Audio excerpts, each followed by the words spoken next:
What is the most Michael Scott thing your boss has ever done? A bunch of years ago, I worked at a PetSmart that had a very Michael Scott-esque grams. In the middle of our shift one day, he calls all the staff up to the front door of the store where the floor mat has worked its way out into the path of the automatic doors and is keeping them from closing. Standing on the mat, he looks at us and very seriously says, "We have a problem, guys. I've been here since we opened this morning and this is the 4th time that this floor mat has moved out into the path of the door. Now does anybody know what this means?" Nobody pipes up for this because it's clearly bait for him to tell someone that they're wrong. This means that we have more people leaving the store than we have coming in. What? The reason that we have more people leaving the store than we have coming in is because we're not providing the best customer service. Once we start doing that, we'll have more people coming in than leaving. Now I want you guys to put on your best customer service, and by closing tonight, I want to see this floor mat against the back wall of the store. Okay. Gathered everyone in the office kitchen to demonstrate exactly how he liked his coffee made, but pitched it as if he was letting everyone in on the secret to making the perfect coffee and we'd all be thankful to him later. He proceeds to make a completely freaking normal instant coffee in pretty much the only way it's possible to make it. Mid-level manager had eyes for the shy clerk girl at a company-wide conference in front of the maybe 250 fellow employees. Starts his presentation with, they say that when you make a presentation in front of a lot of people, you should imagine your audience naked. Looks directly at the girl. "Thank you, shy clerk girl." You can imagine the crushed look on her face and the reaction of the audience, half chuckling, half gasping, and a prolonged awkward silence. Perfect Michael Scott moment. I'm shocked that wasn't a line on the show.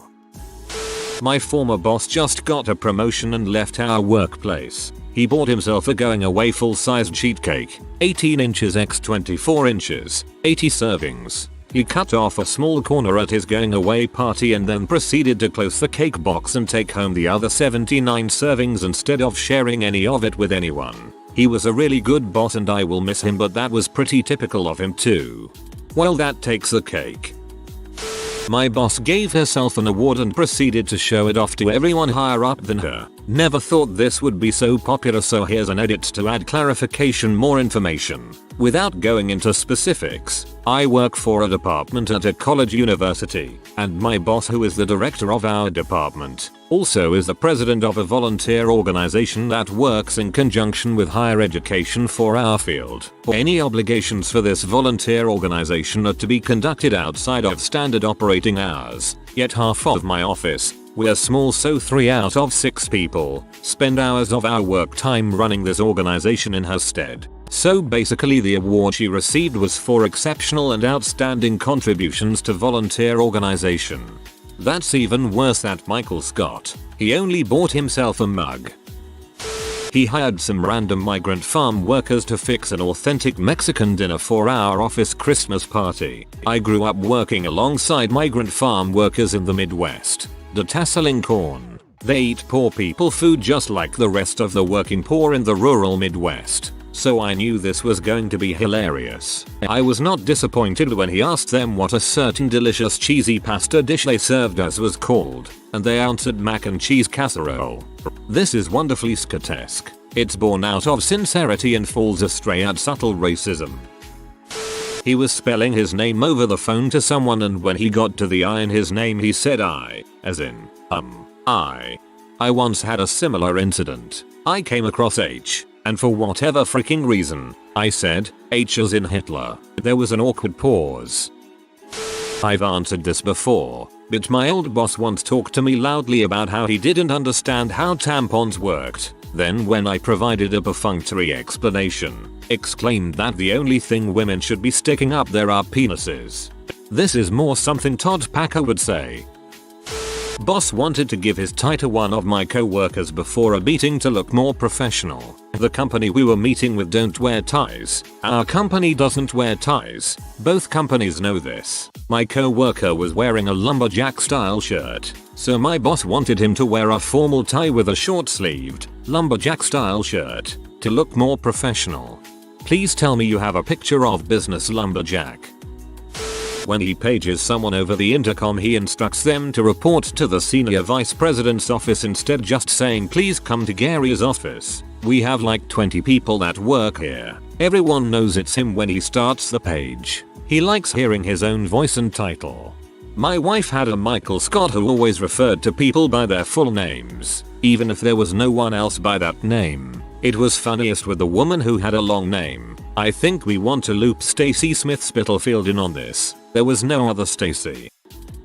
My grandfather passed away back in February. I flew back east for the funeral, and when I got back my boss was talking to me to see how everything went and touch base. The extent of the conversation was this: "Boss, how was the funeral?" Me: "About what you'd expect from a funeral. It was a nice service." Boss: "Did you see the body?" Me: "Yes." Boss: "You." Trying to pick the company health insurance policy, so he polls the leadership team for input at an executive all hands. CEO states that we're all young and healthy, so no one needs things like dental or optical. Half of our executive team is wearing glasses. He moves on. He put a large caution, "Surface is hot" sticker on the denim dad butt, came into my office, shook his fanny at me, and asked what I thought of his safety signage. This may sound like sexual harassment, but just like I can't imagine Michael Scott actually being a predator, I couldn't imagine my boss being one. This reminded me of when Michael wore his ladies' power suit to the office and showed off the backside.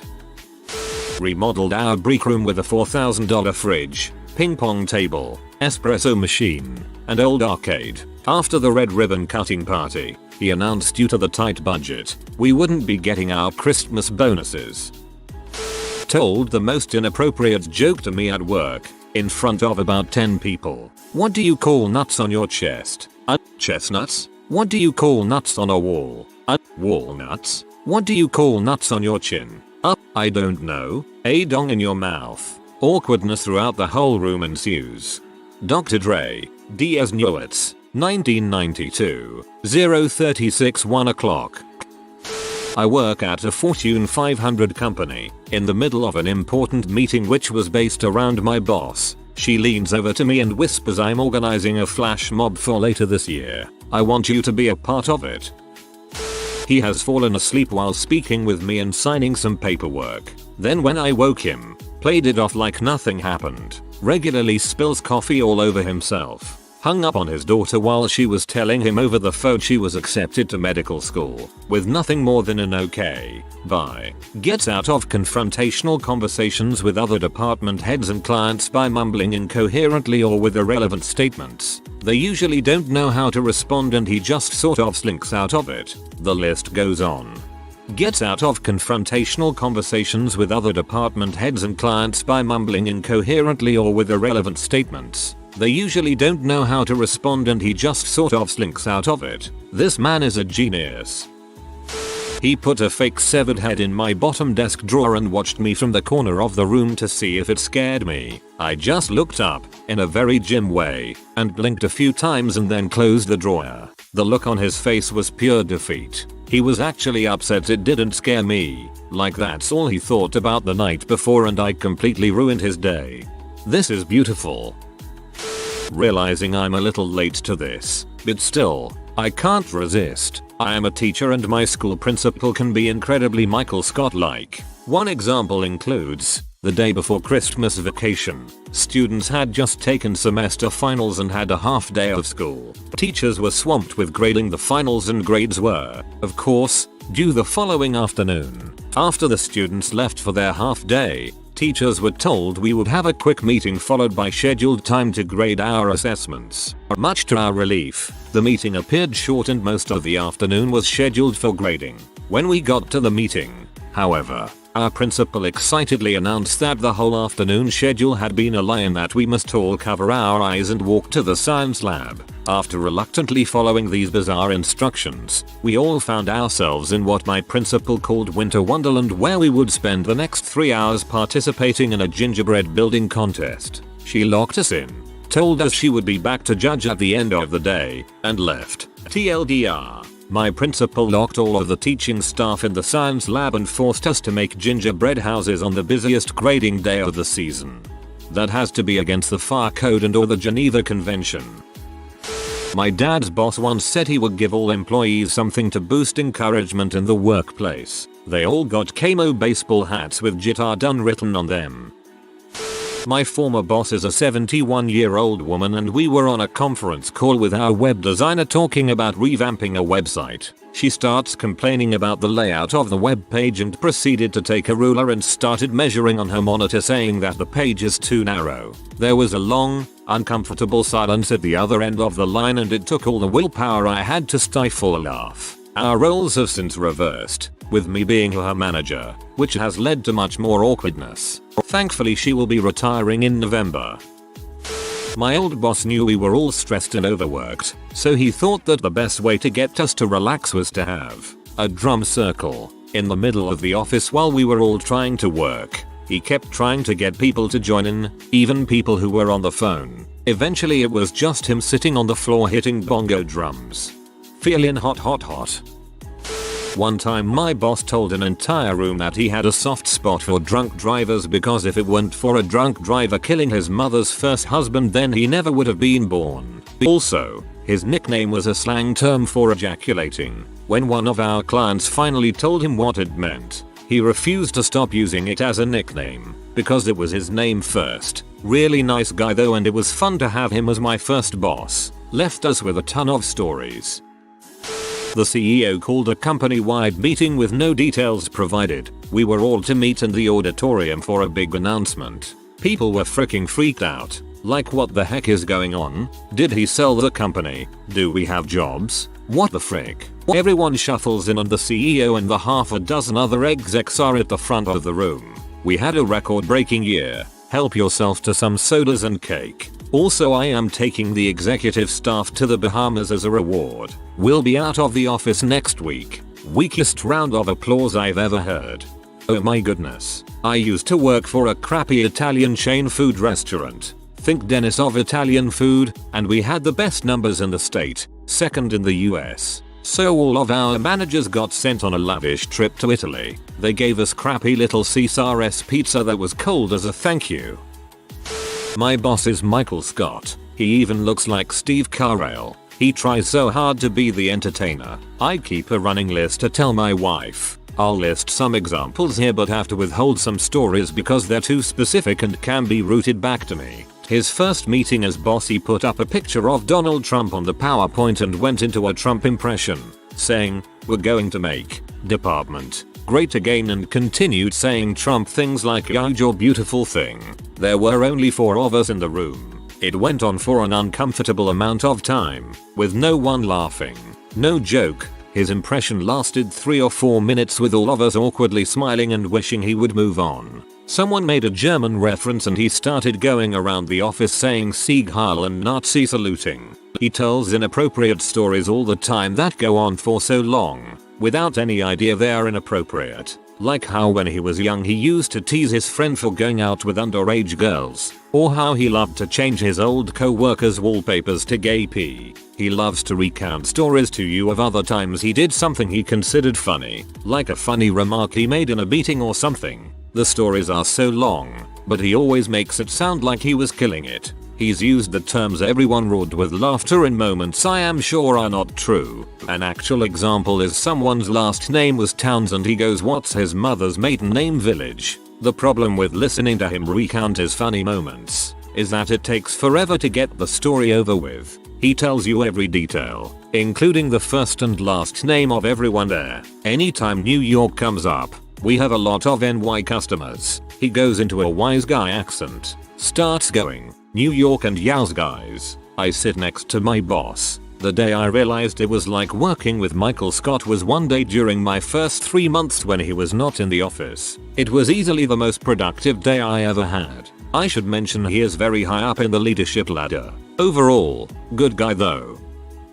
My boss is like Michael Scott's weird brother. He regularly asks me and my co-workers to set him up on dates, holds meetings, and by meetings, it's him going through his Cupid and Tinder profiles so we can help judge the girls. If he's on the phone with someone and doesn't wish to continue the conversation, he will make a weird comment like I gotta go but let's talk later when you're in my basement after I kidnap you. If you're eating lunch, he'll stand behind you and stare at your food until you offer him some, which he will then reach onto your plate and start touching all your food to find the perfect fry. Will answer all questions in an Arnold Schwarzenegger impression. There's 1,000 more things he does that are so cringy and I could go on and on. Update. My boss and I are attending the same wedding and placed at the same table. He told me not to think of him as my boss, but as my party buddy. He also said he just wants us to, and I'm quoting directly, let loose, maybe get drunk, dance, heck we could even shoot up heroin together. I was told the following in my yearly review. You did everything we asked of you, but not the things we didn't ask of you. It was said in a very critical tone. Well, I received the money you paid me, but I didn't receive the money you didn't give me. Oh boy, where do I begin? Some of these are Michael Scott, some are just plain weird. He's writing directing a movie about the mafia. He has money so it's actually decently shot and the acting is okay, but the story is so cookie cutter. He thinks it's incredibly original. He's also been getting into music the past few years with Berklee online courses, so he's been using his skills to score his own movie. He's very confident in his skills, but shouldn't be. He's writing a book on financial fraud. He's a forensic accountant professor, so this actually makes sense. And he was having me help him edit it with the editor's notes. I'm a data analyst, so this makes less sense. He kept trying to shoehorn in his political views on Obama and Hillary. I remember one editor note that your disdain for current politicians and Democratic Party are now actively discrediting your book. You have to stop. He'll go to the bathroom and then start a conversation with people outside the bathroom as he's peeing. He's a little scatterbrained. I work at an accounting firm and on occasion want the okay or confirmation for a schedule I made that it's what he needed. One time, I showed him one and he couldn't follow it, so I went back, but a thick border around the important parts and he told me it was perfect. People at my office now refer to the practice of highlighting the important parts as J-boxing. After I shared this story with them, my boss's name starts with a J, and boxing for the thick border box trick I used. We once had a company barbecue at his house since he has a nice backyard pool. His wife came home and apparently had no idea this was going to happen that day. During the school semester, he would take naps at work before he went into college. One time he fell asleep with a cup of coffee in his hand. There's now a huge stain on the kitchen carpet. There are others, I just need time to think. Handed me a stack of applications for the job opening in my department and said, just for your information, the one on top sounds like they're black, so only hire them if you want to be shot. I gave him a look and said seriously. He laughs a bunch and says, oh, I'm just kidding. They'd stab you. Then when I said, you know, my boyfriend's black, he responds, really? I would have pictured you with like a librarian or something. Ended up bringing in a gay man to interview for the job, who shook the boss's hand and later revealed that he was HIV positive. The boss freaked out and went to the doctor to be tested. When I first graduated law school and was working at a firm, they had just required everyone to have a smartphone. There was a meeting for which everyone was told to bring their phones because they were going to teach everyone how to use them. This was mainly for the older attorneys. This one partner, who was probably 75 years old, is late to the meeting, and he yells for his assistants to come into his office. He couldn't figure out how to unplug his phone and bring it to the meeting. He was actually trying to unplug everything from his desk phone and bring it to the smartphone meeting. Partners not understanding technology could have its own sub. I love my boss and he's a high school history teacher on weekends. There are also a pair of twin babies that live in our building. Whenever he sees them, he picks them up and recites the Gettysburg Address in the hopes that it'll be their first memory. In a meeting, he zoned out and was staring out the window. Someone asked what we should do for the new hires initiation lunch, and he mindlessly said, take her to a field and leave her there. It reminded me of how Michael talked about Toby. Not so much Michael Scott, but the cringe was the same. Worked for the American arm of a large Japanese company and our president was from Japan. He understood English pretty well, but he couldn't speak it at all. He'd try, but it was nearly possible to understand, so he never said much beyond good morning to anyone. His right-hand man and his secretary were always on hand to translate if he actually wanted to say something important. So we have this huge fancy Christmas party and we are in this elegant ballroom on the Queen Mary. One of the nitwits in HR decided that it would be great if the president could say a few words. 500 employees plus spouses all watching him with trepidation as he walks up to the podium.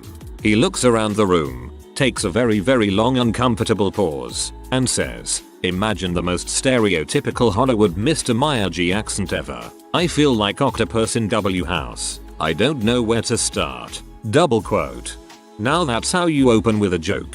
I'm dying laughing here at work and I'm the only one on the phones.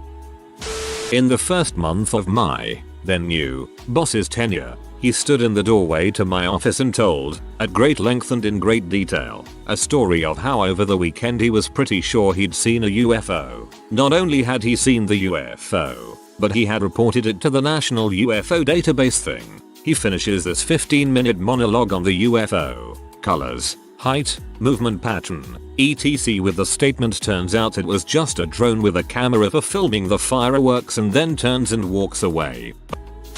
Wore all black when he fired someone. He also announced at a staff meeting, "If you see me here in all black, I'm here to walk someone to the door, aka firing them." He freaking wore black all the time just to frick with US. I was a young entry-level employee, and my boss invited me and another guy on my team to a birthday party at his apartment. I was 22, and he must have been about 35. My friend and I went out of obligation with our SOS. And when we got there, it was only us, my boss, and his boyfriend. 6 people, in his small Manhattan apartment. We barely knew each other. He put dinner in the oven to cook about 45 minutes after we got there, so the whole affair lasted hours. It was excruciating. The whole thing was pretty similar to an actual Office episode, but it happened a few years earlier. The dinner episode at Jen's house had to be the most awkward and uncomfortable I've ever felt. And I was just watching it on TV, lol. We were hiring 2 new employees, one Indian and one Chinese. He came by and asked us loudly, in front of several people, "Where my Asians at? When do they start?" During our all hands town hall-esque meeting on my birthday, played Beyonce's Single Ladies and gave me a ring pop. During the meeting, I was eating the ring pop, and he said, "Wow, look at you really sucking on that thing. It's kind of distracting. Every time I look over there you're just sucking away." He's a male in his 50s. I'm a 23-year-old female. We hired an Indian person whose name is quite long and intricate. To Americans at least. She goes by a shortened version of this name. Manager attempted to read her full name in an exaggeratedly clunky fashion, then proclaimed, "Ah, whatever." Should have bit the ring pop immediately after he said that. This is probably much worse than Michael Scott. My female friend and I worked in a telemarketing office when we were 16. The boss was in a good mood and during a break was telling jokes the one day. He asks my friend if she knows the 3 Nelsons. She says no, so he tells her to turn around and he says, "There's the half Nelson." Puts her in a half Nelson. 1 arm lock. "There's the full Nelson." Puts her in a full Nelson. 2 arm lock behind your head. And the father Nelson and butt slams her with his crotch. Now my friend was a goofy chick and pretty weird, so she, although shocked, laughed it off and genuinely thought it was funny. But man, butt slamming a 16-year-old employee, he's real lucky she thought it was funny. Everyone else had to pick their jaws up off the floor. Here are a couple things from one boss I had. He would also bring the birthday boy out for lunch and spring for his check anytime someone had a birthday, which was cool. All male IT department, so no need to do he/she. I once asked for a day off by email and he replied coincidentally, Three Stooges. It was season 1-2 where Michael Scott would do an impression then quietly say who the impression was of. He decided to promote individuals in different sections to team lead. One morning I could see him hovering outside our office while our new team lead gave me some negative feedback that was obviously from my boss, but he didn't want to be the bad guy. If you are new to the channel, you can subscribe. I publish new videos every day. Until then, check another video.